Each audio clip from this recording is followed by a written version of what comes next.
दृष्टि, शाहरुख, वो कहाँ की प्रेम?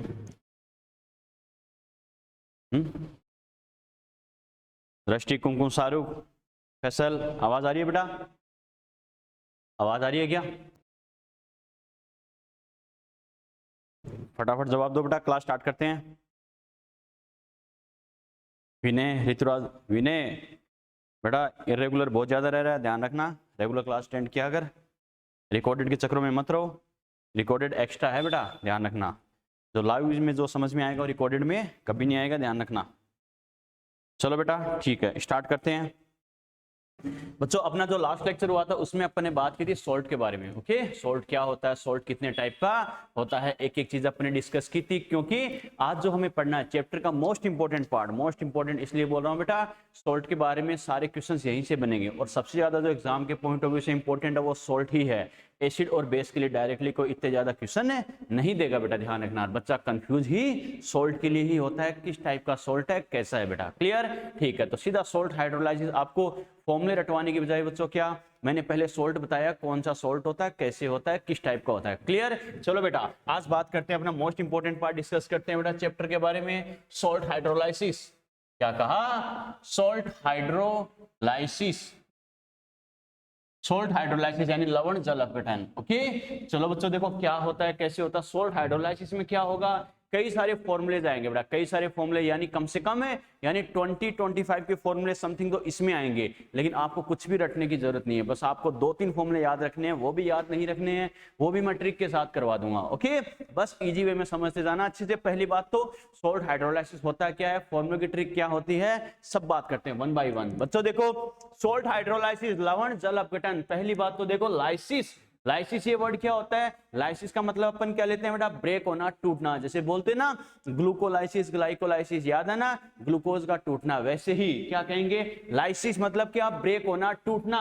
और हाइड्रो, हाइड्रो मतलब किसके लिए होता है, वाटर के लिए, यानी वाटर मॉलिक्यूल का ब्रेक होना। और वाटर मॉलिक्यूल को ब्रेक कौन करेगा, सॉल्ट करेगा। इस प्रोसेस को क्या बोलते हैं बच्चों, सॉल्ट हाइड्रोलाइसिस। इसका मतलब अपन क्या कहते हैं बेटा, ब्रेकडाउन ऑफ वाटर मॉलिक्यूल। क्या कहेंगे, breakdown of water molecule, breakdown of water molecule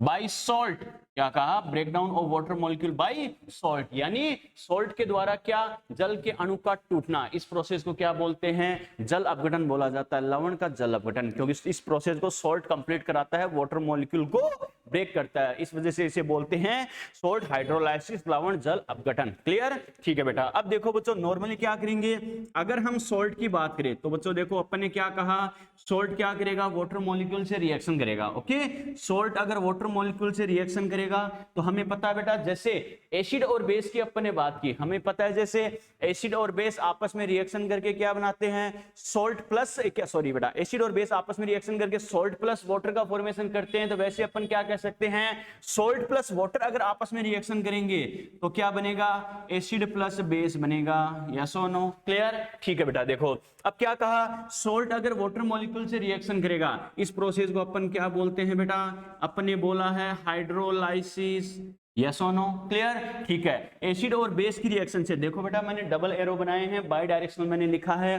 तो क्या कहा, सॉल्ट और वाटर की रिएक्शन से अगर एसिड और बेस बनता है, इस प्रोसेस को अपन क्या बोलते हैं, हाइड्रोलाइसिस। एसिड और बेस की रिएक्शन से सॉल्ट प्लस वाटर बनता है, इस प्रोसेस को अपन ने क्या कहा था, न्यूट्रलाइजेशन। यस और नो, अरे बोला था बेटा, क्लियर? ठीक है बच्चों। अब हमें पता है इसका मतलब डायरेक्शन अगर अपोजिट है तो मैं बोल सकता हूं क्या, हाइड्रोलाइसिस। अपन क्या कह सकते हैं बेटा, हाइड्रोलाइसिस अपन बोल सकते हैं क्या, न्यूट्रलाइजेशन का इनवर्स प्रोसेस है बेटा। तो क्या कहेंगे, inversely proportional to neutralization. Yes और नो बोल सकते हैं बेटा, क्लियर? अगर इनवर्स प्रोसेस है, मेरा बताने का पर्पस सिर्फ इतना था कि हाइड्रोलाइसिस प्रोसेस कैसा होता है, एंडोथर्मिक होता है या एक्सोथर्मिक होता है। बच्चा इस बात को रटता, लेकिन रटने की जरूरत नहीं है। कैसे, अगर न्यूट्रलाइजेशन की अपन ने बात की कि न्यूट्रलाइजेशन जो होता है, तो ये बताओ बेटा, न्यूट्रलाइजेशन एक तो ये हो गया, न्यूट्रलाइजेशन कैसा प्रोसेस होता है, बस इसका मीनिंग समझो। न्यूट्रलाइजेशन का मतलब क्या होता है, एसिड और बेस की आपस में रिएक्शन होना। इसका मतलब है एसिड बेस की रिएक्शन होना, मैंने कहा था इंडिया पाकिस्तान वाली कंडीशन है बेटा, ध्यान है ना, इंडिया पाकिस्तान वाली कंडीशन है, एक दूसरे के साथ होंगे, हर हाल में फाइट करेंगे, हर हाल में फाइट करेंगे, यानी लॉस होगा ही होगा, और लॉस होता है वो प्रोसेस कौन सा होता है, एक्सोथर्मिक, यस और नो, अरे बात समझ में आ गई। ये अगर एक्सोथर्मिक प्रोसेस है तो इसका अपोजिट क्या है, अपन ने बोला है हाइड्रोलाइसिस, क्लियर।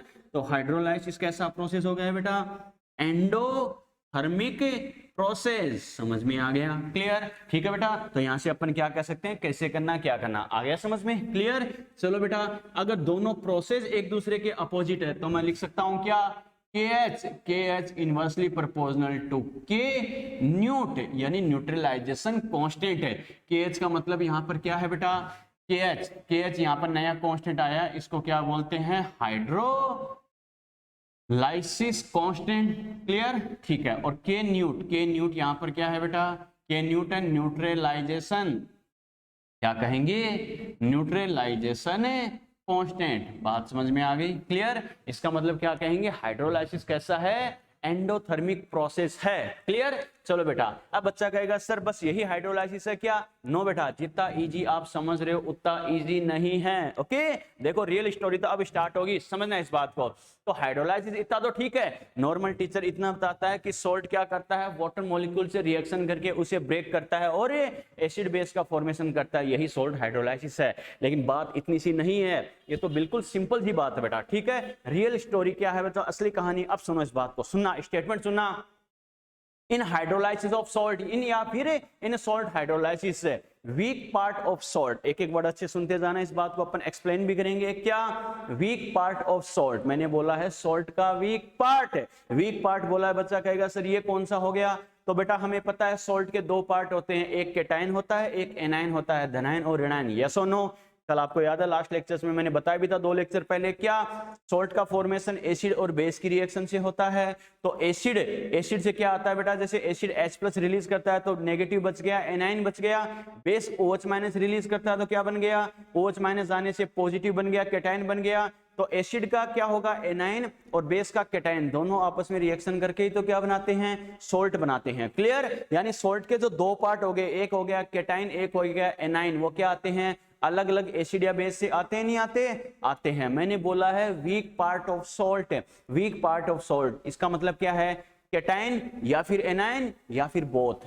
मेरा कहने का मतलब समझ रहे हो क्या, क्योंकि सॉल्ट के 2 पार्ट होते हैं, एक केटाइन एक एनाइन, इसमें से एक क्या आता है, एसिड से आता है, दूसरा किससे आता है बच्चों, बेस से आता है। और अपन ने कहा था एसिड और बेस जो सॉल्ट के फॉर्मेशन में पार्टिसिपेट करते हैं वो क्या होते हैं, स्ट्रॉन्ग भी होते हैं, और स्ट्रॉन्ग भी हो सकते हैं, वीक भी हो सकते हैं। इसमें कोई बाउंडेंस नहीं है कि सॉल्ट के फॉर्मेशन के लिए जो एसिड बेस पार्टिसिपेट करेंगे वो स्ट्रॉन्ग ही होने चाहिए, वीक होने चाहिए, दोनों ही हो सकते हैं। तो अपन यहाँ पर किसको कंसिडर कर रहे हैं, वीक पार्ट ऑफ सॉल्ट का मतलब क्या है, वो केटाइन या फिर एनाइन जो क्या है बच्चों, वीक एसिड या वीक बेस से आए, समझ में आ गया, क्लियर। तो मैंने क्या बोला बेटा, देखो सॉल्ट हाइड्रोलाइसिस में होता क्या, समझना इस बात को। सॉल्ट हाइड्रोलाइसिस में अपन क्या कहेंगे, वीक पार्ट ऑफ सॉल्ट, क्या कहा, weak part of salt, weak part of salt, bracket में मैं लिख रहा हूं cation oblique anion, cation oblique anion oblique both, यानी वीक पार्ट ऑफ सॉल्ट का मतलब है ओनली केटाइन या फिर ओनली एनाइन या फिर बोथ, यानी दोनों भी हो सकते हैं, ओके। क्या कहा,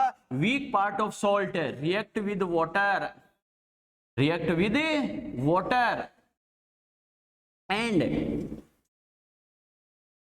form to acid oblique base और बोथ, ये ध्यान रखना बच्चों। मैंने क्या कहा, वीक पार्ट ऑफ सॉल्ट, यानी सॉल्ट का वीक पार्ट, मैंने क्या बोला, यानी लवण के जल अपघटन में क्या होता है बेटा, यानी लवण का दुर्बल भाग, लवण का दुर्बल भाग, यानी जो दुर्बल अम्ल या दुर्बल क्षार से आएगा वो क्या होगा, धनायन हो सकता है, ऋणायन हो सकता है, या दोनों हो सकते हैं, क्लियर। रिएक्ट विद वाटर, जल से क्रिया करता है, okay, and form to acid या फिर बेस या फिर बोथ, और क्या करेगा, अम्ल या फिर क्षार या फिर दोनों का निर्माण करेगा। ठीक है, इस बात को खासकर ध्यान रखना बच्चों। ये सोल्ट हाइड्रोलाइसिस के प्रोसेस की मैकेनिज्म है बच्चों, नहीं एक मेन पॉइंट है बेटा इसकी मैकेनिज्म का क्या होता है बच्चों को आइडिया होना चाहिए। यानी सोल्ट हाइड्रोलाइसिस में क्या होगा, सोल्ट का जो वीक पार्ट है, वीक पार्ट मतलब क्या होगा, या तो केटायन हो सकता है या एनायन हो सकता है या दोनों हो सकते हैं। वो क्या करेगा, ओनली वही वाटर से रिएक्शन करता है, ध्यान रखना, वीक पार्ट ओनली यही रिएक्शन करेगा। बच्चा कहेगा सर ओनली यही क्यों करेगा, इसका भी रीजन बताऊंगा बेटा। ओके, समझना इस बात को, ओनली यही क्या करता है, रिएक्शन करता है, और रिएक्शन करके क्या करेगा, या तो एसिड बनाएगा या बेस बनाएगा या दोनों बना सकता है। बच्चा कहेगा सर कैसे, हमें पता है बच्चों salt plus water is equal to क्या होगा, एसिड प्लस बेस। ठीक है, अगर सोल्ट का एक ही आयन, मैंने क्या कहा सुनना इस बात को, देखो मैंने यहां पर क्या लिखा, केटायन एनायन या बोथ है। अगर सोल्ट का ओनली केटायन क्या करता है, वाटर से रिएक्शन करता है, तो हमें पता है ओनली एक ही आयन रिएक्शन कर रहा है, तो या तो एसिड बनाएगा या फिर बेस बनाएगा। ठीक है, और अगर दोनों रिएक्शन कर रहे हैं, दोनों आयन मतलब कौन से, केटायन और एनायन, अगर दोनों रिएक्शन कर रहे हैं तो क्या करेगा, एसिड भी बन सकता है और एसिड और बेस दोनों बन सकते हैं। बेटा मेरा कहने का मतलब समझ में आया बेटा, यानी सोल्ट का एक भी आयन रिएक्शन कर सकता है और दोनों भी रिएक्शन कर सकते हैं, बस कंडीशन क्या होनी चाहिए, वीक वाला पार्ट होना चाहिए। यानी जो वीक पार्ट होगा वही वाटर से रिएक्शन करेगा, चाहे केटायन एनायन दोनों में से कोई एक हो या फिर दोनों हो। केटायन एनायन दोनों में से कोई एक आयन रिएक्शन कर रहा है तो या तो एसिड बनेगा या फिर बेस बनेगा, और अगर दोनों रिएक्शन कर रहे हैं तो क्या होगा, एसिड और बेस दोनों बन जाएंगे। लेकिन रिएक्शन करने का रूल क्या है बेटा, मेन कंडीशन क्या है, वीक पार्ट होना चाहिए। ठीक है, अब बच्चा कहेगा सर बार बार आप यही बात बोल रहे हो, weak part weak part weak part, यही क्यों करेगा, ऐसी क्या प्रॉब्लम है कि स्ट्रॉन्ग पार्ट रिएक्शन नहीं कर सकता। तो समझना बेटा, एक एग्जांपल समझना इस बात को, कैसे क्या होता है, इस पॉइंट को मैं स्टार मार्क कर रहा हूं, ध्यान रखना है। ओके, एक एग्जांपल से समझना, मैंने कोई कंपाउंड लिया है बेटा AB, बच्चा कहेगा सर बार बार आप यही बोल रहे हो सोल्ट का वीक पार्ट वाटर से रिएक्शन करता है, सर वीक ही क्यों करता है, स्ट्रॉन्ग वाला क्यों नहीं कर पाता। तो समझना, जैसे मैंने मान लो कोई एग्जांपल लिया है AB, ओके ठीक है, बच्चा कहे सर खुद को क्यों ले रहे हो, एक एग्जांपल समझने के लिए है बेटा ये। ओके ठीक है, अब हमें पता अगर ये सोल्ट है तो इसके दो पार्ट है, A+ और B-। क्लियर, ठीक है, समझने के लिए ये मैं मान रहा हूं, मान लो A बच्चों क्या है, इसका स्ट्रॉन्ग पार्ट है, प्रबल भाग है। क्लियर, ठीक है, ये B है, ये क्या है, इसका वीक पार्ट है यानी दुर्बल भाग है। Clear, weak part strong part, समझ रहे हो क्या, यानी जो स्ट्रॉन्ग एसिड स्ट्रॉन्ग बेस से आएगा वो स्ट्रॉन्ग पार्ट हो गया, और जो वीक एसिड या वीक बेस से आएगा वो वीक पार्ट हो गया। क्लियर, बच्चा कहेगा सर दोनों स्ट्रॉन्ग दोनों वीक क्यों नहीं लिए, दोनों में डिफरेंस करने के लिए, अंतर करने के लिए, एक स्ट्रॉन्ग से ले लिया एक वीक से ले लिया। क्लियर, ठीक है बेटा, अब समझना, अगर इस सोल्ट को वाटर से रिएक्शन करनी है तो हमें पता है पहले खुद को क्या होना पड़ेगा, आयनाइज होना पड़ेगा। मैंने क्या कहा बेटा, अगर इस सोल्ट को वाटर से रिएक्शन करनी है, सीधी सी बात है, फिलहाल इस पर कोई चार्ज है क्या, नॉन पोलर है, वाटर क्या होता है, पोलर होता है, तो पहले बेटा खुद को क्या करना पड़ेगा, आयंस में ब्रेक होना पड़ेगा। ठीक है, अगर ये आयंस में ब्रेक होगा तो आयंस में ब्रेक होके क्या बनाएगा, A+ और B-। क्लियर, क्या कहा, A+ और B-। अब देखो बच्चों क्या कह सकते हैं, अगर A, मैंने क्या कहा, A को मैंने स्ट्रॉन्ग पार्ट बोला है, स्ट्रॉन्ग पार्ट बोला मतलब स्ट्रॉन्ग एसिड या स्ट्रॉन्ग बेस से आने वाला, अगर पहले ये स्ट्रॉन्ग एसिड या स्ट्रॉन्ग बेस से आया है, अगर ये आयन की फॉर्म में कन्वर्ट हो गया तो आयन की फॉर्म में मतलब कॉन्जुगेट स्पीशीज बनी या नहीं बनी, अरे हमें पता है NH4OH है बेटा, इसकी कॉन्जुगेट स्पीशीज क्या होगी, NH4+। अरे आयन की फॉर्म में कन्वर्ट हो गया मतलब क्या हो गया, कॉन्जुगेट आयन बन गया, नहीं बना, आयन की फॉर्म में बना, न्यूट्रल से आयन बन जाना, कॉन्जुगेट आयन बन जाना, यस और नो। इसका मतलब अगर A पहले स्ट्रॉन्ग पार्ट से आ रहा है तो ये बताओ इसका कॉन्जुगेट, मैंने कहा था कॉन्जुगेट लगते ही दिमाग में सेट कर लेना, अपोजिट। अगर ये पहले स्ट्रॉन्ग था तो इसका कॉन्जुगेट आयन कैसा होगा बेटा, वीक कॉन्जुगेट आयन, क्या बोलेंगे इसको, वीक कॉन्जुगेट आयन, ये वीक कॉन्जुगेट आयन हो गया बेटा। क्लियर, ठीक है, इसकी अपन बात करें B-। देखो बेटा किससे आ रहा है, वीक पार्ट से आ रहा है, इसका मतलब B पहले अगर वीक था तो जब आयन की फॉर्म में आएगा रिएक्शन करने के लिए तो ये बताओ कॉन्जुगेट आयन इसका कैसा होगा, कॉन्जुगेट लगते ही अपोजिट हो जाएगा। पहले अगर वीक था तो इसको अपन क्या बोलेंगे, स्ट्रॉन्ग कॉन्जुगेट आयन, यस और नो। ठीक है बेटा, इसका मतलब इसके दो आयन बन गए, स्ट्रॉन्ग कॉन्जुगेट आयन और वीक कॉन्जुगेट आयन। अब हमें पता है वाटर कैसा होता है, अरे वाटर को ब्रेक करना है, वाटर बेटा यूनिवर्सल सॉल्वेंट होता है, अपन ने कहा था यूनिवर्सल सॉल्वेंट तो होता है, दूसरे कंपाउंड को इजीली ब्रेक कर देगा, लेकिन खुद क्या होता है, वीक इलेक्ट्रोलाइट होता है, आसानी से आयनाइज होता है, क्या नहीं बेटा, इसका मतलब वाटर को आयनाइज करने के लिए जो आयन होगा, अरे वाटर को हमें पता ब्रेक कौन करेगा, वाटर को ब्रेक कौन करेगा, क्योंकि वीक इलेक्ट्रोलाइट है, आसानी से ब्रेक नहीं होगा, कोई ब्रेक करने वाला चाहिए, क्योंकि स्ट्रॉन्ग और वीक का नेचर ही क्या होता है, स्ट्रॉन्ग वाला अपने आप आयनाइज होने की टेंडेंसी शो करता है, वीक इलेक्ट्रोलाइट क्या करता है, अपने आप आयनाइज नहीं होता, कोई आयनाइज कोई ब्रेक करने वाला चाहिए बेटा। आ गया समझ में? वाटर कैसा होता है, वीक इलेक्ट्रोलाइट होता है, यानी ब्रेक तो हो सकता है लेकिन अपने आप ब्रेक होगा क्या, नहीं, कोई ब्रेक करने वाला चाहिए। वो ब्रेक करने वाला भी कैसा चाहिए, ऐसा चाहिए जो खुद स्ट्रॉन्ग फॉर्म में हो, क्योंकि हमें पता है अगर कॉन्जुगेट आयन खुद ही अगर वीक है तो वाटर भी वीक इलेक्ट्रोलाइट है, तो वीक को आसानी से आयनाइज ब्रेक कर पाएगा क्या, नो बच्चों, इसका मतलब हाइड्रोलाइसिस में पार्टिसिपेट कर पाएगा क्या, नहीं कर पाएगा बेटा। क्लियर? ठीक है। ए प्लस की अगर मैं बात करूं तो ये क्या है, वीक कॉन्जुगेट आयन है, वीक कॉन्जुगेट आयन है, मतलब ये खुद ही ये वीक है, तो इसमें इतनी कैपेसिटी इतनी पावर है क्या ये वाटर को ब्रेक कर सके, नो बेटा, इसका मतलब ये हाइड्रोलाइसिस में पार्टिसिपेट नहीं करेगा। अगर मैं बी माइनस की बात करूं तो ये क्या है, स्ट्रॉन्ग कॉन्जुगेट आयन है, स्ट्रॉन्ग कॉन्जुगेट आयन है, इसका मतलब ये कॉन्जुगेट आयन की फॉर्म में स्ट्रॉन्ग है तो ये वाटर को ब्रेक कर सकता है, वाटर को ब्रेक कर सकता है, इसका मतलब ये हाइड्रोलाइसिस में पार्टिसिपेट कर सकता है, यस और नो। इसका मतलब हाइड्रोलाइसिस में पार्टिसिपेट बी माइनस कर रहा है या ए प्लस कर रहा है, बी माइनस कर रहा है, तो बी माइनस में मैंने टिक लगाया है, ए प्लस पे क्रॉस लगाया है, इसका मतलब ये हाइड्रोलाइसिस में पार्टिसिपेट नहीं करेगा। क्लियर? अब देखो मैंने ये पॉइंट क्यों बोला है, weak part of salt, salt का वीक पार्ट मैंने क्यों बोला है, सॉल्ट ये है बच्चों, ठीक है। अगर देखो इसका स्ट्रॉन्ग पार्ट था, वाटर से रिएक्शन करके पहले इसे आयनाइज होना जरूरी है, अगर पहले कोई पार्ट स्ट्रॉन्ग फॉर्म में था, यानी स्ट्रॉन्ग एसिड या स्ट्रॉन्ग बेस से आता है, तो वो आयंस की फॉर्म में क्या होगा, वीक कॉन्जुगेट आयन का फॉर्मेशन करेगा, और वीक कॉन्जुगेट आयन की फॉर्म में फॉर्मेशन करेगा तो हमें पता है उसमें इतनी कैपेसिटी नहीं होगी कि वो वाटर मॉलिक्यूल को ब्रेक कर सके, यानी हाइड्रोलाइसिस में पार्टिसिपेट कर सके, यस और नो, ठीक है। अगर ये वीक पार्ट है, वीक पार्ट हमें पता है आयंस की फॉर्म में कन्वर्ट होगा तो क्या होगा, स्ट्रॉन्ग कॉन्जुगेट आयन का फॉर्मेशन करेगा, और अगर ये स्ट्रॉन्ग कॉन्जुगेट आयन है तो हमें पता है इसमें इतनी कैपेसिटी है कि ये वाटर मॉलिक्यूल को इजीली ब्रेक कर सकता है, यानी हाइड्रोलाइसिस से कर सकता है, इस वजह से क्या होगा, स्ट्रॉन्ग कॉन्जुगेट आयन ही हाइड्रोलाइसिस में पार्टिसिपेट करता है। स्टेटमेंट ध्यान रखना, नॉर्मली टीचर सीधा एक ही पॉइंट लिखाते हैं, क्या, only strong conjugate ion hydrolysis में पार्टिसिपेट करता है, लेकिन इसका प्रीवियस मैकेनिज्म क्या होता है, ये होता है बेटा, क्या स्ट्रॉन्ग कॉन्जुगेट आयन हाइड्रोलाइसिस में पार्टिसिपेट करेगा, बिल्कुल बेटा करेगा, इसमें कोई किंतु परंतु वाली बात नहीं है, लेकिन मैंने क्या कहा, स्ट्रॉन्ग कॉन्जुगेट आयन हाइड्रोलाइसिस में पार्टिसिपेट करेगा, लेकिन कॉन्जुगेट आयन बनाने से पहले वो कैसा होता है, सॉल्ट का वीक पार्ट होता है, यस और नो, क्योंकि पहले वीक होता है, इस तभी तो क्या होगा, कॉन्जुगेट की फॉर्म में स्ट्रॉन्ग बनाएगा, कॉन्जुगेट मतलब अपोजिट, यस और नो। तो मैंने क्या कहा, only strong conjugate ion participate in hydrolysis, weak conjugate ion does not participate in hydrolysis, केवल प्रबल संयुग्मी आयन जल अपघटन में भाग लेता है, क्या दुर्बल संयुग्मी आयन जल अपघटन में भाग नहीं लेता। अगर स्ट्रॉन्ग कॉन्जुगेट आयन हाइड्रोलाइसिस में पार्टिसिपेट करता है तो कॉन्जुगेट आयन बनाने से पहले वो कैसा होता है, वीक होता है, यस और नो। इसी वजह से मैंने क्या बोला, सॉल्ट का वीक पार्ट क्या होता है, हाइड्रोलाइसिस में पार्टिसिपेट करता है, क्योंकि हमें पता है वीक पार्ट जो होगा वो आयंस में कन्वर्ट होने के बाद क्या करेगा, स्ट्रॉन्ग कॉन्जुगेट आयन का फॉर्मेशन करेगा और वही हाइड्रोलाइसिस में पार्टिसिपेट करेगा। वो अगर आयन की फॉर्म में अगर स्ट्रॉन्ग है तो इसमें इतनी कैपेसिटी है कि वो वाटर मॉलिक्यूल को ब्रेक कर सके, यानी हाइड्रोलाइसिस कर सके। क्लियर? ठीक है। और अगर सॉल्ट का स्ट्रॉन्ग पार्ट है तो आयंस की फॉर्म में यानी कॉन्जुगेट आयन की फॉर्म में वो क्या होगा, वीक में कन्वर्ट हो जाएगा, वो खुद ही वीक है तो उसमें इतनी कैपेसिटी नहीं है कि वो वाटर मॉलिक्यूल को ब्रेक कर सके यानी हाइड्रोलाइसिस कर सके, तो वो हाइड्रोलाइसिस में पार्टिसिपेट नहीं करेगा। क्लियर? तो क्या करेंगे बेटा, वीक पार्ट हाइड्रोलाइसिस में पार्टिसिपेट करेगा, स्ट्रॉन्ग पार्ट हाइड्रोलाइसिस में पार्टिसिपेट नहीं करेगा। समझ में आ गया? क्लियर? ठीक है बेटा, यहां तक बात ठीक है। तो क्या करेंगे, only strong conjugate ion participate in hydrolysis,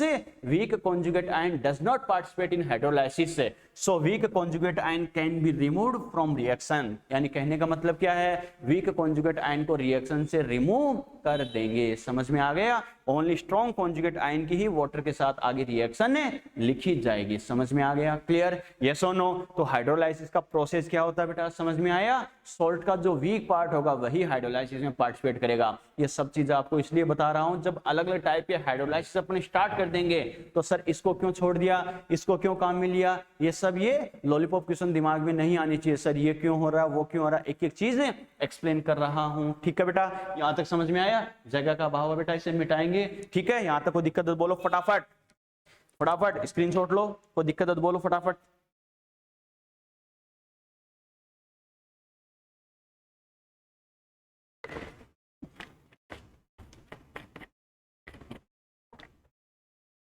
कोई भी दिक्कत है तो बोलो।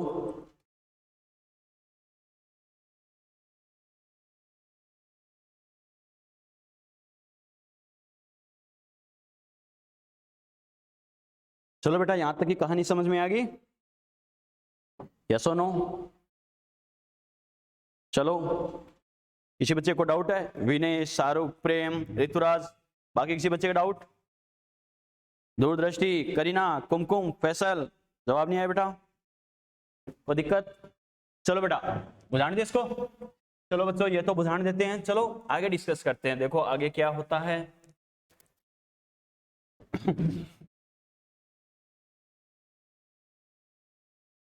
आयनिक से बहुत डरते हैं ना बच्चे, डरने की जरूरत ही नहीं बेटा, ठीक है? तुम खुद टिक लगाओगे आयनिक का क्वेश्चन देखते ही, कैसे करना क्या करना समझ से जाना खाली, ठीक है? चलो बेटा, और बाकी देखो बेटा, रिवीजन क्लासेज में मैं सारे क्वेश्चंस नहीं करवा पाता हूँ, ध्यान रखना, खाली कॉन्सेप्ट बताता हूँ। फिर भी अगर बाय द वे कॉन्सेप्ट तो सारे बताता ही बताता हूँ। अगर जो पुराने बच्चे जिन्होंने मेरी ऑफलाइन क्लासेज अटेंड की हुई है बेटा, उनकी कॉपी लेके जेरोक्स जरूर करवा लेना। अगर किसी बच्चा पहले से कोई कॉन्फिडेंट है आईनी के लिए कि मैं कर सकता हूँ, कोई दिक्कत नहीं है। जो नोट्स पढ़ रहा है पहले अदर कोचिंग के पढ़ता रहे, कोई टेंशन नहीं है। लेकिन 1% भी मन में डाउट है तो कोई दिक्कत नहीं है, बच्चे से जो बच्चे ऑफलाइन में क्लासेस ले चुके मेरी कॉपी लेके जेरोक्स करवा लेना। सिंगल क्वेश्चन आप ऐसा नहीं है कि आप ये बताओ कि सर ये कैसे हो वो कैसे हो, हर चीज कर सकते हो। हर टाइप का कॉन्सेप्ट, हर टाइप का न्यूमेरिकल सब कुछ मैंने करवा रखे हैं, उससे बाहर कुछ नहीं आएगा। ओके चलो बेटा, अब देखो बेटा, सॉल्ट, एक तो सॉल्ट के बारे में लास्ट लेक्चर में बात की थी बच्चों, इसमें बात कर रहे हैं अपन हाइड्रोलाइसिस के बारे में। ओके, दोनों में बेटा एक बात, दोनों को दो कॉन्सेप्ट को मिलाकर एक कॉमन कॉन्सेप्ट बना रहा हूं, और ये रामबाण कॉन्सेप्ट है। रामबाण कॉन्सेप्ट है मतलब है जब हाइड्रोलाइसिस के टाइप अपन डिस्कस करेंगे तो 2 स्टेप लिखने के बाद अपन को 2 आंसर मिलेंगे। क्या? कोई भी आपको सॉल्ट का एग्जांपल दे देगा, इसमें 2 क्वेश्चन बनेंगे। क्या कि पहली बात तो यानी सॉल्यूशन की नेचर कैसी होगी और हाइड्रोलाइसिस में कौन सा पार्टिसिपेट करेगा। ओके, तो ध्यान रखना, दोनों को मिला के एक ही चीज मैं कह सकता हूं। जैसे लास्ट लेक्चर में मैंने एक बात कही थी, क्या? The nature of solution of a normal और neutral salt always determined by strong part of salt. क्या कहा था? यानी सामान्य या उदासीन लवण के विलयन की प्रकृति का निर्धारण सदैव लवण का प्रबल भाग करता है। यस और नो? इसमें मैं क्या कह रहा हूं, वीक पार्ट ऑफ सॉल्ट है पार्टिसिपेट इन हाइड्रोलाइसिस। यस और नो? यानी लवण का दुर्बल भाग है जल अपघटन में भाग लेता है। इसका मतलब दोनों को मिला के कॉमन कॉन्सेप्ट में क्या बता रहा हूं, स्ट्रॉन्ग पार्ट ऑफ सॉल्ट क्या करेगा, सॉल्यूशन की नेचर को डिसाइड करेगा, और वीक पार्ट क्या करेगा, पार्टिसिपेट इन हाइड्रोलाइसिस। काम खत्म। ओके, तो क्या करेंगे बेटा, स्ट्रॉन्ग पार्ट ऑफ सॉल्ट, इस बात को दिमाग में रखना। क्या कहा? Strong part of salt, salt का जो स्ट्रॉन्ग पार्ट होगा उसके लिए क्या करेंगे, represent the nature of solution. ठीक है, ये क्या करेगा, सॉल्यूशन की नेचर को रिप्रेजेंट करता है। तो क्या लिखेंगे, represent the nature of solution. ठीक है, सॉल्यूशन के नेचर को रिप्रेजेंट करेगा। और weak part of salt, weak part of salt ये क्या करेगा,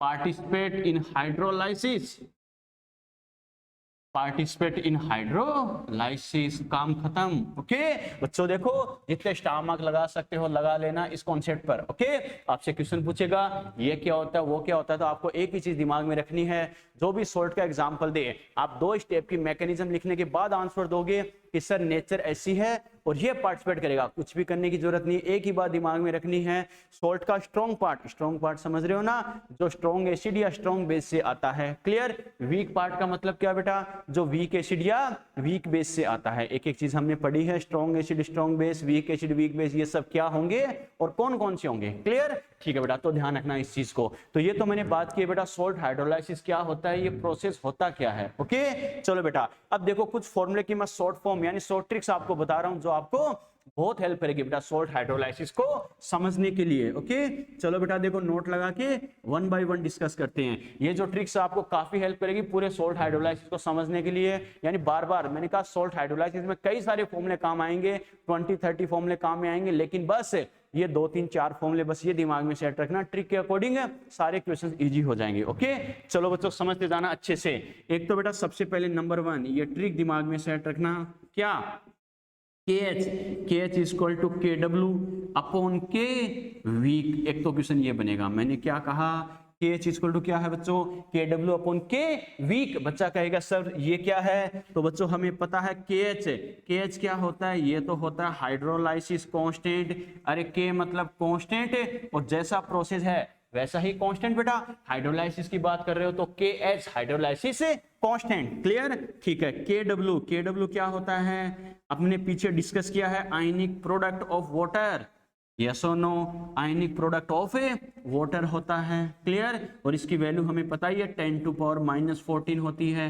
क्लियर, ठीक है। और ये जो मैंने लिखा है K वीक, बच्चा कहेगा सर ये कौन सा कांस्टेंट लॉन्च हो गया, अलग से कांस्टेंट लॉन्च नहीं हुआ बेटा, ये ध्यान रखना। इसको क्या बोलेंगे, आयनाइजेशन कांस्टेंट। क्या कहेंगे, आयनाइजेशन कांस्टेंट ऑफ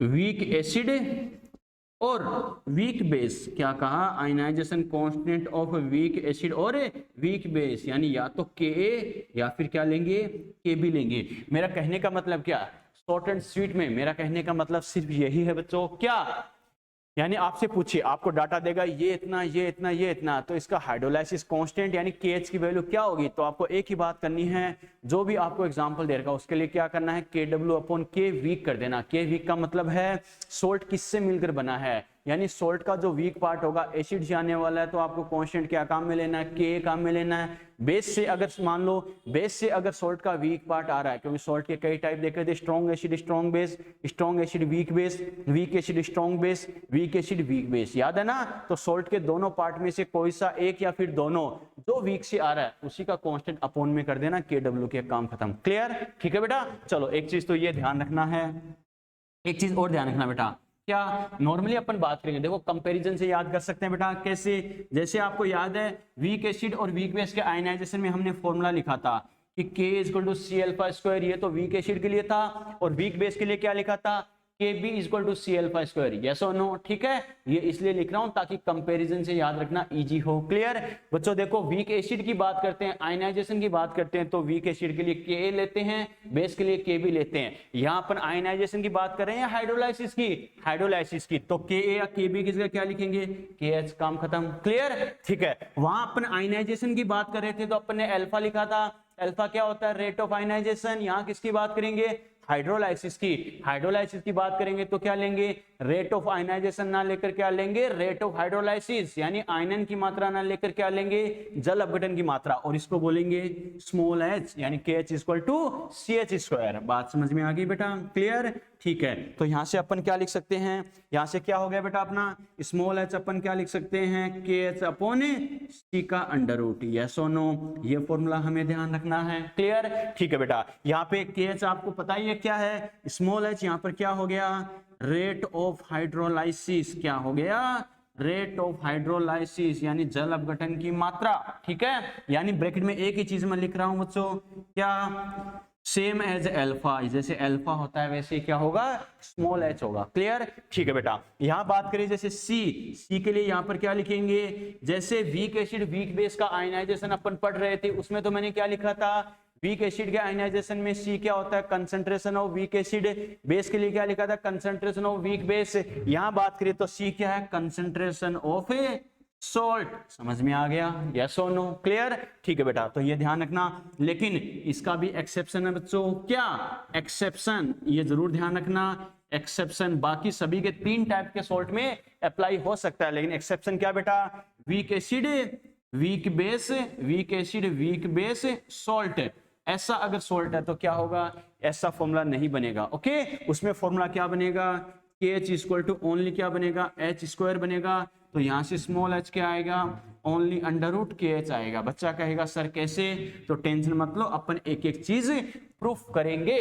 बात समझ में आई बेटा, मैंने क्या कहा, अगर weak acid weak base type का सॉल्ट है, इसलिए तो मैंने पहले एसिड और बेस पढ़ाया था, एक एक चीज क्लियर होनी चाहिए, कौन सा स्ट्रॉन्ग है कौन सा वीक है। मैंने क्या कहा था चैप्टर के स्टार्टिंग में, यही नहीं पता कौन सा स्ट्रॉन्ग है कौन सा वीक है, तो अप्लाई करने का तो सवाल ही नहीं है बच्चों। क्लियर, ऐसा अगर सॉल्ट है weak acid weak base type का, तो क्या होगा, वहां पर C सॉल्ट की कंसंट्रेशन काम में नहीं आती, क्योंकि ये कैंसिल आउट हो जाती है। अपन डेराइव करके देखेंगे एक 1 by 1। ओके, ठीक है बेटा। एक चीज आपको क्या ध्यान रखना है, फॉर एसिडिक सॉल्यूशन, क्या कहा, अगर सॉल्यूशन कैसा है, एसिडिक है, तो देखो आपको क्या करना है, एसिडिक सॉल्यूशन की बात करें तो नॉर्मली बेटा आपको पता है अपन एक फॉर्मूला लिखते हैं एसिडिक सॉल्यूशन के लिए, H प्लस की concentration is equal to C alpha. लिखते हैं बच्चों, यस और नो? एक अपन क्या लिखते हैं, H प्लस की कंसंट्रेशन इज इक्वल टू अपन क्या लिखते हैं, Ka मल्टीप्लाई बाई C का अंडर रूट।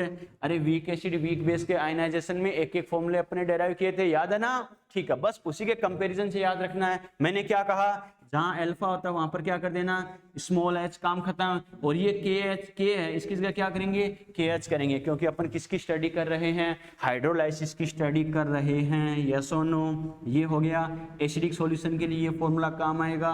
इनको डेराइव भी करेंगे लेकिन डायरेक्टली याद रखने का तरीका बता रहा हूं। क्लियर? ठीक है बेटा, फिर अपन क्या लिखेंगे, for basic solution. For basic solution, अगर सॉल्यूशन बेसिक आ रहा है तो क्या करेंगे बच्चों, जैसे हमें पता है OH माइनस की कंसंट्रेशन C अल्फा होता है, वैसे क्या कर देंगे, CH कर देंगे। क्लियर?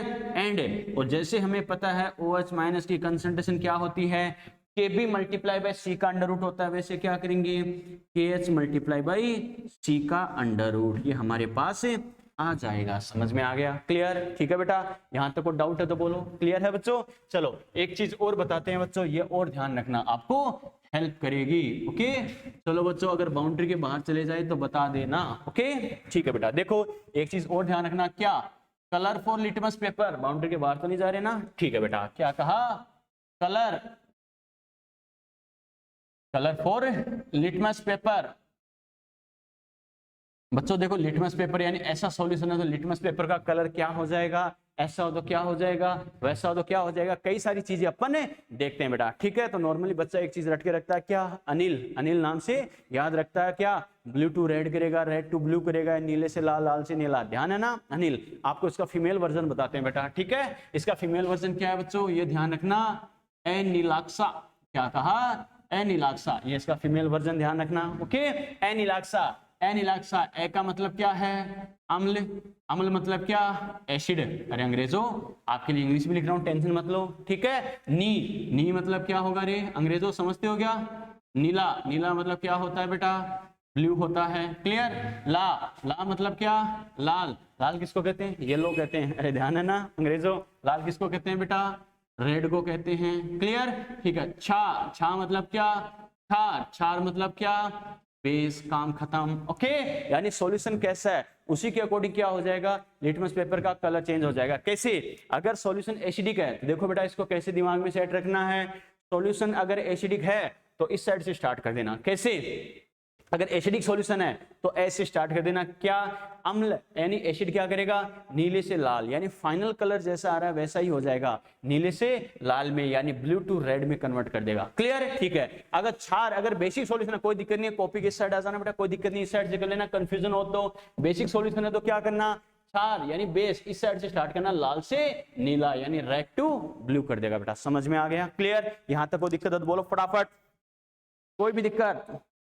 एक बच्चों देखो, पीएच की जो ट्रिक है, पीएच की ट्रिक मैं अभी आपको बोल के नहीं बता रहा हूं बेटा। पीएच की ट्रिक क्या, जब डेरिवेशन से पीएच का फॉर्मूला आ जाएगा उसके बाद पीएच की ट्रिक बताएंगे। जैसे strong acid weak base type का सोल्ट आएगा, उसके लिए पीएच का फॉर्मूला आएगा 7 minus half pKb minus half log C. Weak acid strong base type का सोल्ट आएगा, उसके लिए फॉर्मूला आएगा pH equal to 7 plus half pK plus half log C. Weak acid plus weak base type का formula आएगा, salt होगा, उसके लिए फॉर्मूला आएगा pH equal to 7 plus half PK minus half pKb. जैसे मैं बोल रहा हूं बेटा करंट फ्लो में एकदम, आप भी वैसे ही बोलोगे, टेंशन मत लो बेटा। ओके, ऐसे ही बच्चों आप बोलोगे, लेकिन वो ट्रिक आपको डेरिवेशन बनाने के बाद बताऊंगा, पहले आपको पता होना चाहिए 7 हाफ पीके भी हाफ लॉग सी ये कैसे आते हैं, क्या आते हैं। तब तक ये 3-4 ट्रिक्स जो मैंने बताई है ये जरूर दिमाग में सेट रखना बेटा। देखते ही सारे फॉर्मूले आपको रखने की जरूरत नहीं है, वरना कंफ्यूज हो जाओगे। ध्यान रखना बस ये 3-4 बेसिक सी बातें याद रखना। एसिडिक सॉल्यूशन होगा तो ऐसे, बेसिक होगा तो ऐसे, ये करना है तो ऐसे। यहां तक कोई दिक्कत है तो बोलो फटाफट फटाफट।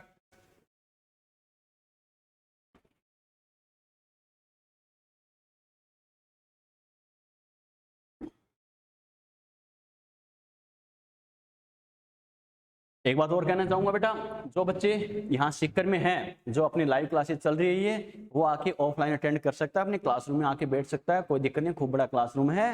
जो बच्चा अपने आसपास है या सिक्कर में है कोई दिक्कत नहीं है, जो भी लाइव क्लासेस चल रही है वो आके ऑफलाइन अटेंड कर सकता है, जैसे एक्सप्लेन कर रहे हैं सेम टू सेम वही सब प्रोसेस होगा, बस स्क्रीनशॉट नहीं लिया जाएगा आपसे। ओके, तो चाहे तो ऑफलाइन अटेंड कर सकता है, कोई दिक्कत नहीं बेटा। क्या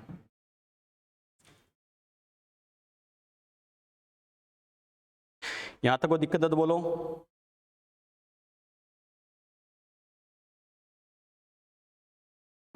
यहां तक ठीक है?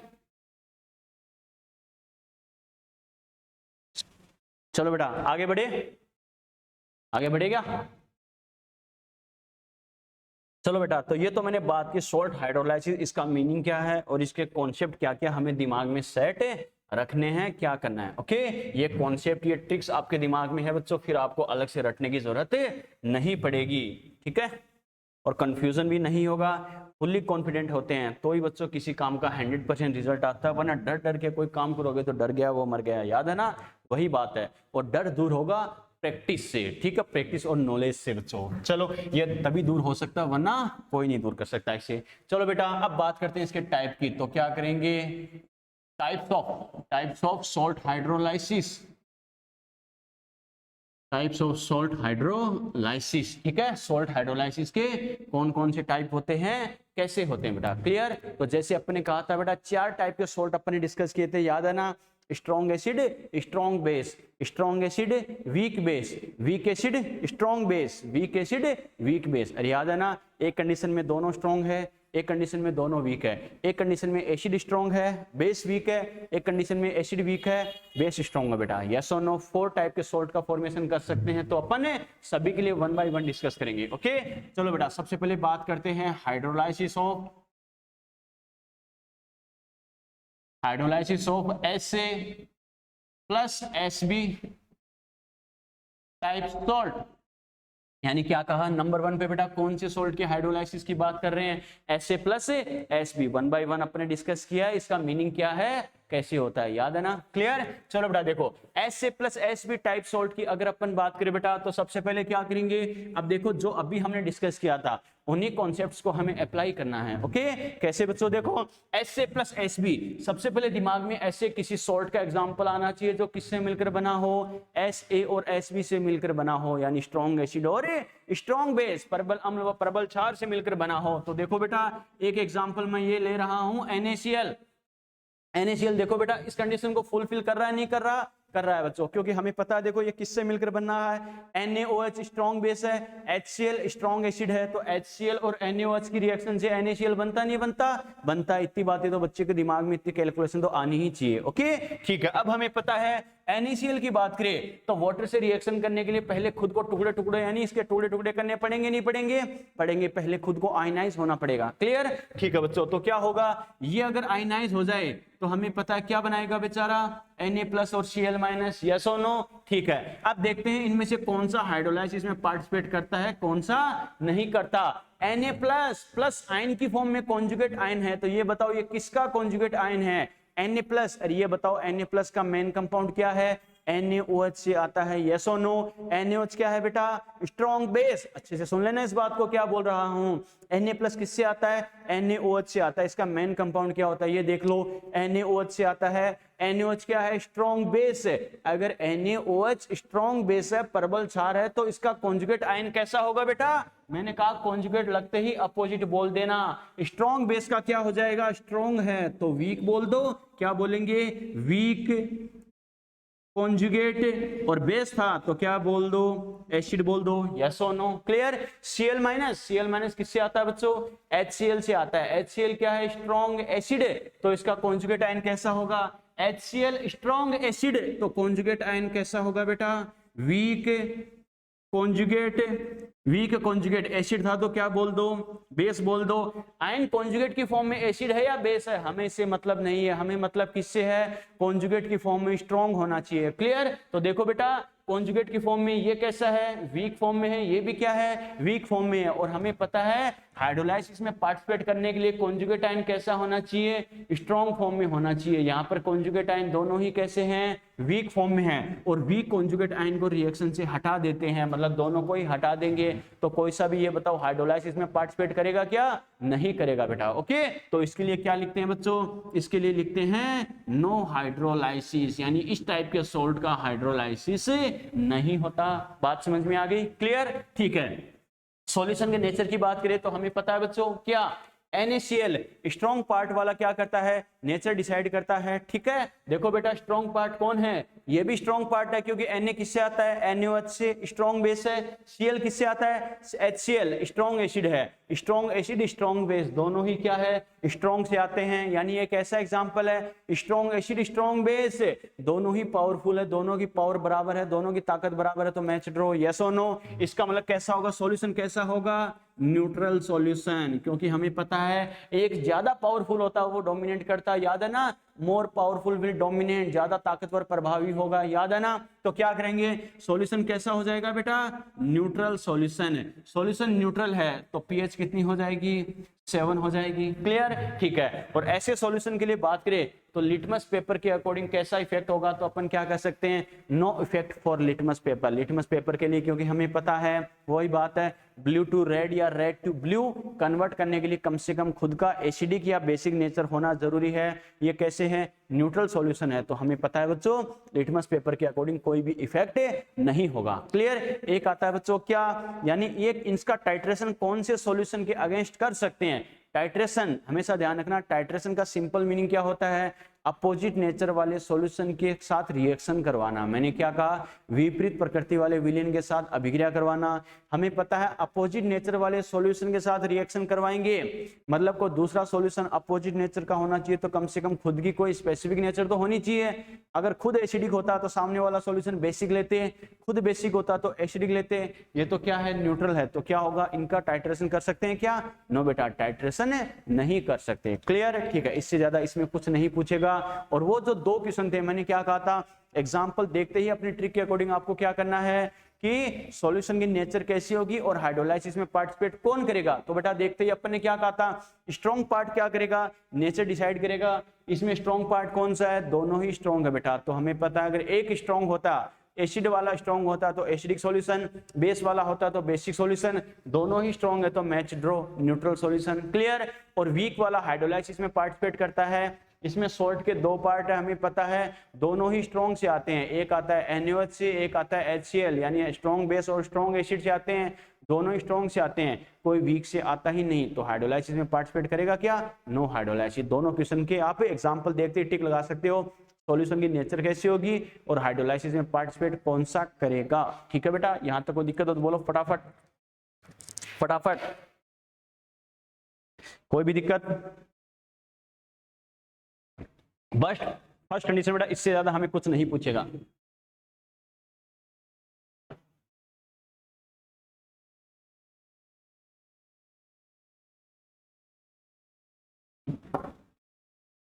चलो आगे बढ़े, ठीक है बेटा। चलो ये तो अपने फर्स्ट टाइप का सॉल्ट डिस्कस किया है, strong acid plus strong base type का सॉल्ट है, तो इसके हाइड्रोलाइसिस में हमें क्या ध्यान रखना है, कैसे करना है, ओके।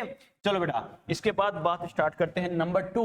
नंबर 2 क्या लिखेंगे, hydrolysis of SA, hydrolysis of SA plus WB type salt, यानी strong acid plus weak base प्रकार के, यानी प्रबल अम्ल व दुर्बल क्षार प्रकार के लवण का जल अपघटन। तो सबसे पहले बच्चों मैंने क्या कहा, अब मैंने सॉल्ट कैसा ले लिया है, strong acid plus weak base, क्योंकि मैंने क्या कहा था, अलग अलग टाइप के एसिड और बेस की वजह से अपन 4 टाइप के सॉल्ट बना सकते हैं, strong acid plus strong base, strong acid plus weak base, week acid plus strong base, week acid plus weak base. ध्यान है ना, बस वही 4 टाइप के सॉल्ट अपन 1 by 1 डिस्कस कर रहे हैं, क्लियर, ठीक है। तो क्या कहा, hydrolysis of SA plus WB type salt, ठीक है बेटा। तो सबसे पहली बात तो देखो बच्चों, देखते अगर हमें बताना वो ट्रिक अगर हमें काम में लेनी हो तो क्या करेंगे, आपसे पूछे सॉल्यूशन की नेचर कैसी होगी, स्ट्रॉन्ग वाला नेचर डिसाइड करता है। देखो बेटा सॉल्ट कैसा, स्ट्रॉन्ग एसिड है, वीक बेस, ये स्ट्रॉन्ग है, इसका मतलब क्या होगा, स्ट्रॉन्ग वाला नेचर डिसाइड करेगा। सॉल्यूशन कैसा होगा, स्ट्रॉन्ग एसिड यानी एसिडिक होगा, काम खत्म। क्लियर। हाइड्रोलाइसिस में पार्टिसिपेट कौन करेगा, वीक वाला, यानी जो बेस से आएगा वो हाइड्रोलाइसिस में पार्टिसिपेट करेगा। क्लियर। अपन 2 स्टेप लिख के इस बात को प्रूव भी कर सकते हैं। कैसे कर सकते हैं समझना बेटा।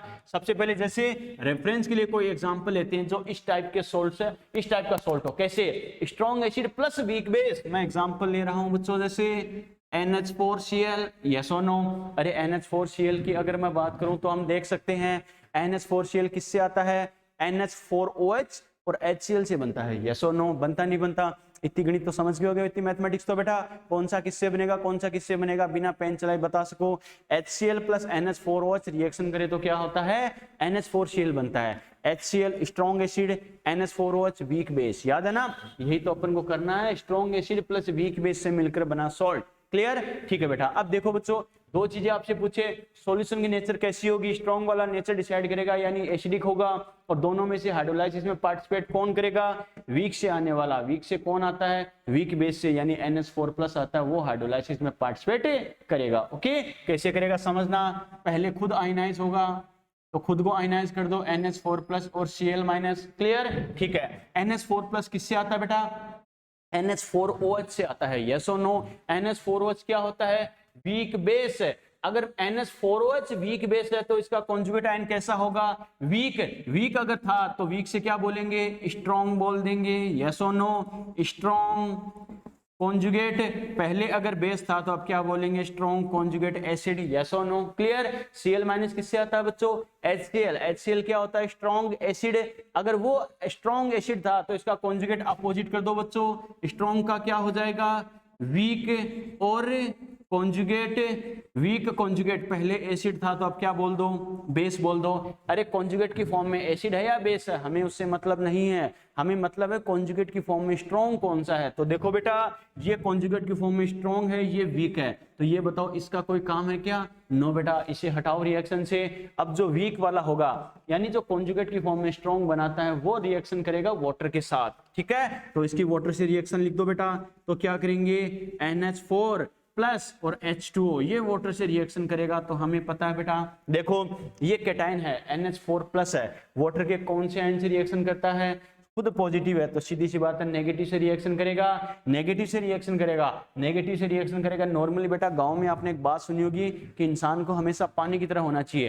पानी की तरह होने का मतलब ये नहीं हर कोई हाथ धो के चला जाए, पानी की तरह का मतलब क्या, हम वाटर हमेशा क्या करता है, सामने वाले के अकॉर्डिंग नेचर शो करता है। कैसे, सामने वाले को H+ चाहिए तो ले जा भाई, सामने वाले को OH- चाहिए तो OH- ले जा। वाटर कभी एटीट्यूड नहीं दिखाता कि मुझे ऐसा होना चाहिए, मुझे ये चाहिए, मैं ये नहीं दूंगा, वो नहीं दूंगा, नो बेटा। क्या करेगा, सामने वाले कंपाउंड के अकॉर्डिंग नेचर शो करता है। ओके, तो देखो ये क्या करता है, NH4+ OH- से रिएक्शन करेगा तो क्या बना लेगा, ये NH4OH। अगर OH- इससे रिएक्शन कर जाए तो क्या बन जाएगा, H+ बन जाएगा। क्लियर। ये तो हो गई इसकी हाइड्रोलाइसिस की रिएक्शन। क्लियर। अब 2-3 थ्योरेटिकल क्वेश्चन देखो बच्चों, इस पर कैसे पूछ लेता है। सबसे पहली बात तो इसे कैसा हाइड्रोलाइसिस बोलते हैं, कैटायनिक बोलते हैं या एनायनिक बोलते हैं, ठीक है। तो पहली बात तो बच्चा कई बच्चे आंसर तो दे देंगे इसका, लेकिन इसका रीजन गलत बताएंगे। रीजन गलत बताने का मेरा मतलब क्या है, बच्चा सोचता है यहाँ पर H+ बन रहा है यानी कैटायन यानी धनायन बन रहा है, इस वजह से ये कैटायनिक हाइड्रोलाइसिस होगा। नो बेटा, आंसर सही है लेकिन रीजन गलत है, ध्यान रखना बच्चों। क्या, एक्चुअल में इस सॉल्ट के 2 पार्ट कौन कौन से थे, NH4+ Cl- है। तो वाटर से कौन रिएक्शन कर रहा है, हाइड्रोलाइसिस में पार्टिसिपेट कौन कर रहा है, NH4+ या Cl- है, NH4+ कैटायन। तो क्या करेंगे, कैटायन वाटर से रिएक्शन कर रहा है यानी सॉल्ट का कैटायनिक पार्ट वाटर से रिएक्शन कर रहा है, हाइड्रोलाइसिस में पार्टिसिपेट कर रहा है, इस वजह से इसे क्या बोलेंगे, इसे बोलेंगे कैटायनिक हाइड्रोलाइसिस। बात समझ में आ गई बेटा। क्लियर। ठीक है बेटा। अब बात करते हैं, देखो सॉल्यूशन में कौन से आयन गेन हो रहे हैं, H+ आयन बन रहा है। H+ किसको रिप्रेजेंट करता है, एसिडिक नेचर को। तो सॉल्यूशन कैसा होगा, एसिडिक सॉल्यूशन। सॉल्यूशन कैसा हो जाएगा, एसिडिक सॉल्यूशन। सॉल्यूशन एसिडिक है तो कॉमन सेंस है पीएच क्या होगी, <7। हमें पता है इस टाइप का कोई भी सॉल्ट देगा बच्चों, ध्यान रखना, तो क्या होगा, उसकी पीएच क्या होगी, और जो रिजल्ट आएगा, आंसर आएगा 7 से कम ही आएगा, ध्यान रखना। बाय द वे किसी क्वेश्चन में एक ही ऑप्शन ऐसा दे रखा कि इस टाइप का कोई एग्जांपल है SAWB वाला, पूछे इसकी पीएच क्या होगी, तो 7 से कम वाला ऑप्शन आंख बंद करके कर देना, अगर एक ही ऑप्शन हो तो 7 से कम वाला। क्लियर, हमेशा आंसर ऐसा ही जाएगा। ठीक है बेटा, चलो अब बात करें क्या लिटमस पेपर के अकॉर्डिंग कैसा इफेक्ट होगा। तो सॉल्यूशन कैसा है, एसिडिक है तो क्या करेंगे, एसिडिक ऐसे स्टार्ट हो नीले से लाल तो क्या करेंगे ब्लू टू रेड, यानी लिटमस पेपर के अकॉर्डिंग कैसा बिहेव होगा बेटा, ब्लू टू रेड लिटमस। ठीक है, लिटमस पेपर के लिए क्या होगा, ब्लू टू रेड। ठीक है, और टाइट्रेशन, टाइट्रेशन किसके अगेंस्ट कर सकते हैं, यानी खुद जैसा है अपोजिट नेचर वाले सॉल्यूशन के अगेंस्ट रिएक्शन करेंगे। तो खुद कैसा है, एसिडिक है, तो सामने वाला सॉल्यूशन कैसा होना चाहिए, बेसिक। तो क्या करेंगे बेटा, टाइट्रेशन, टाइट्रेशन विद कैसा कैसा सॉल्यूशन होना चाहिए बेटा, बेसिक सॉल्यूशन, यानी कोई बेसिक सॉल्यूशन है उसके साथ रिएक्शन करवा सकते हैं, टाइट्रेशन कर सकते हैं। ओके, चलो बेटा यहां तक को दिक्कत बता सकते हो फटाफट।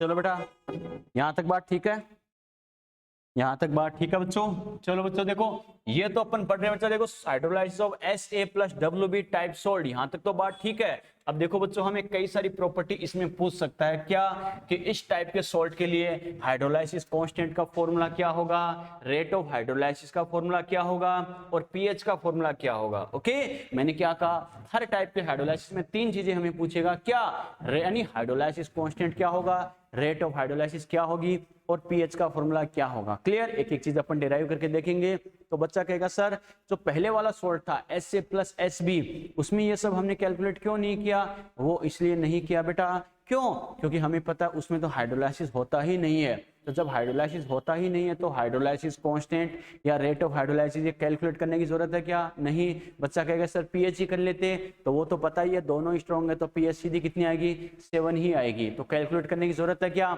इसमें तो हमने बोला है लेस देन 7 है, लेस देन 7 बोला है, मतलब 4 हो सकती है, 2 हो सकती है, 3 हो सकती है, 5 हो सकती है, 6 हो सकती है, 4.5 पॉइंट समथिंग हो सकती है, कितनी भी हो सकती है।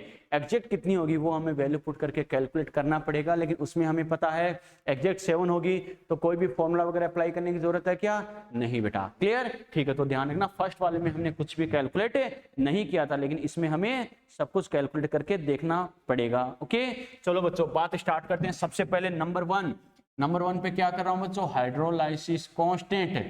क्या कहा, हाइड्रोलाइसिस कांस्टेंट क्या होता है बच्चों, हाइड्रोलाइसिस कांस्टेंट देखो बेटा बात करते हैं KH, यानी KH का फॉर्मूला क्या होगा। क्लियर, सबसे पहले क्या जो हमने एग्जांपल लिया था रेफरेंस के लिए उसी के अकॉर्डिंग अपन रिएक्शन लिखते हैं बच्चों। देखो कैसे करना है, क्या करना, हमने जो एग्जांपल लिया था NH4Cl का, उसमें हमें पता है बच्चों रिएक्शन में पार्टिसिपेट कौन करेगा, NH4+ करेगा या Cl- करेगा, NH4+ करता है, तो NH4+ की ही मैं रिएक्शन लिख रहा हूं।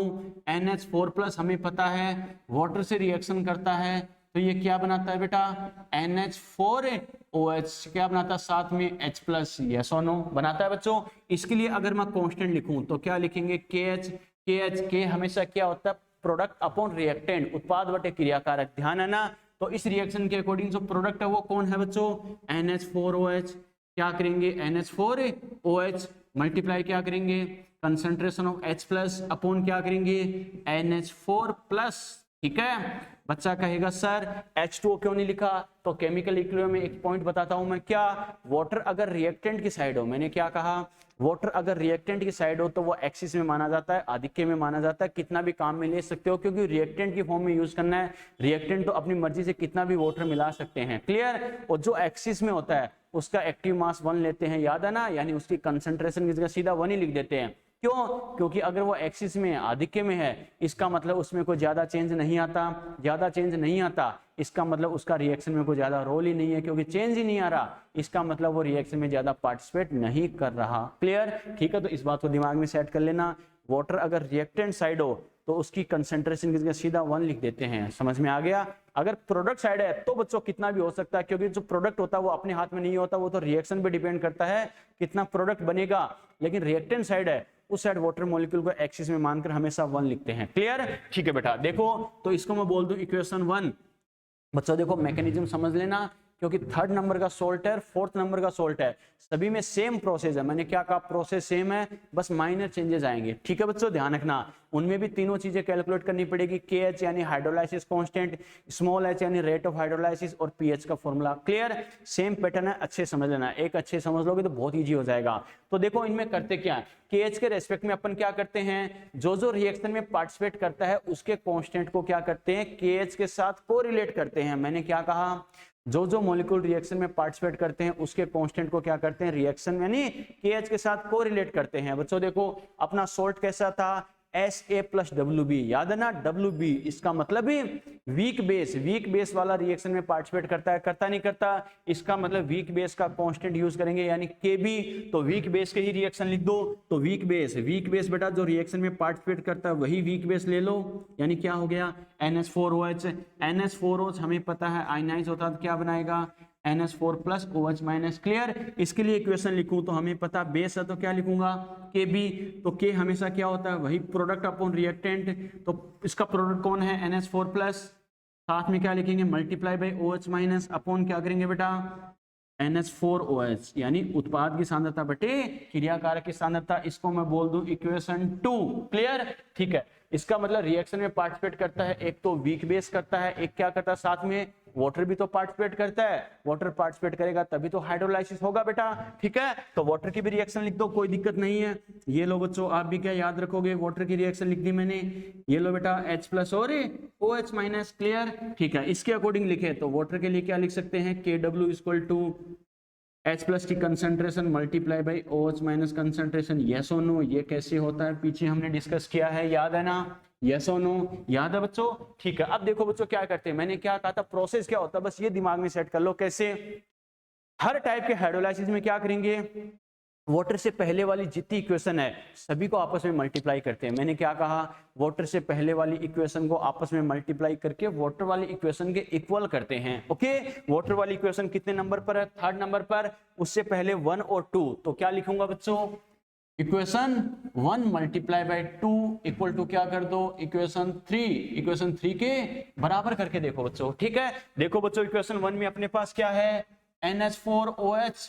देखते जाना बच्चों, मैच करते जाना है, NH4OH और H+ अपॉन क्या है बेटा, NH4+।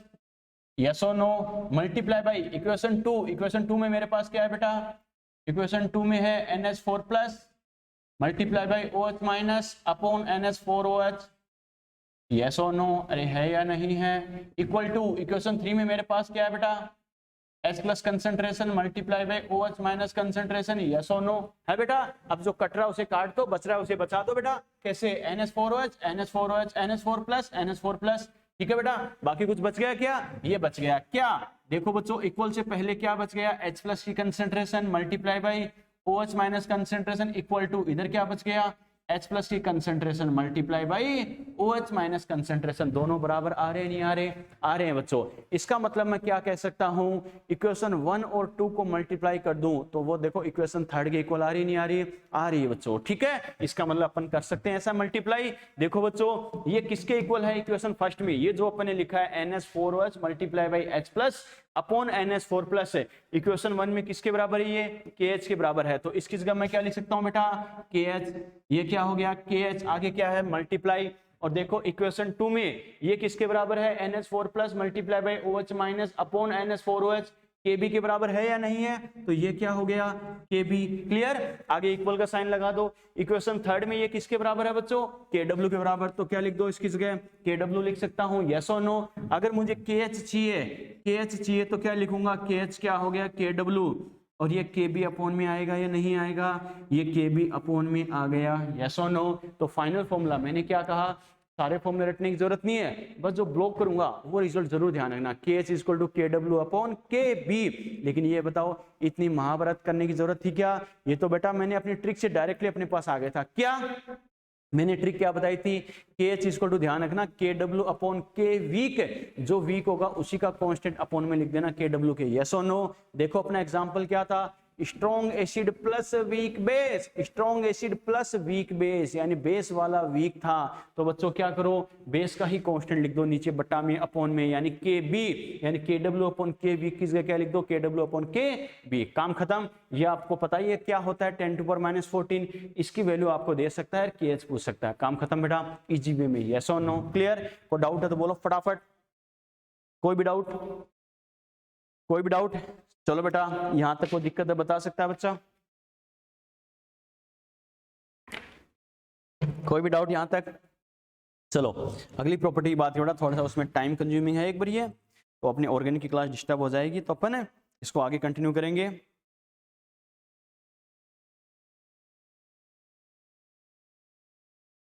जल्दी हो जाएगा बेटा, ठीक है? 5-7 लेक्चर में हो जाएगा। थोड़ा बड़ा चैप्टर, लेंथी चैप्टर जरूर है बेटा, लेकिन जल्दी हो जाएगा। क्लियर? अपनी स्पीड भी मेंटेन कर रहे हैं, लेकिन ऐसी भी स्पीड मेंटेन नहीं करे, वरना तो खाली में एक टेबल बनाता, टेबल बेटा एक टेबल में सारे बच्चों आपको सीधे फॉर्मूले में लिख देता, और आप फॉर्मूले रटते फिरते और फॉर्मूले कभी रटे ही नहीं जाएंगे बेटा, ये ध्यान रखना। ठीक है? आपको कॉन्सेप्ट ध्यान है, बस एक बार पढ़ लोगे, उसके बाद एग्जाम तक आपको बार बार कॉपी रटने की जरूरत नहीं पड़ेगी। बस जो लेक्चर में पढ़ाऊं बेटा, जैसे हाइड्रोलाइसिस कंप्लीट हो गया, उसके बाद इसके क्वेश्चन प्रैक्टिस करने लग जाओ। सर ने कहा था ये ऐसे, लेकिन उसके लिए एक एक चीज बोर्ड पे लिखी गई वो, और एक एक वर्ड जो बोलूं वो आपके टिप्स पे होना चाहिए। सर ने कहा था ये ऐसे करना, वो ऐसे करना, क्वेश्चन में सिली मिस्टेक होगी नहीं, खाली पढ़ना ही पढ़ना है बेटा, लेकिन अच्छे वे में पढ़ना है ताकि रिजल्ट अपना सिलेक्शन वाला हो बेटा, ये ध्यान रखना। ठीक है? चलो बेटा, तो साथ साथ करते जाना, खाली हवा में बता देता एक टेबल में। एक लेक्चर का काम था सारी टेबल बना के मैं बता देता, इसमें ये फॉर्मूला, इसमें ये फॉर्म, मुझे तो सारे आते हैं, लेकिन मुझे आने से मतलब नहीं है, इंपॉर्टेंट है तुम्हें आना। और वो कब आएगा?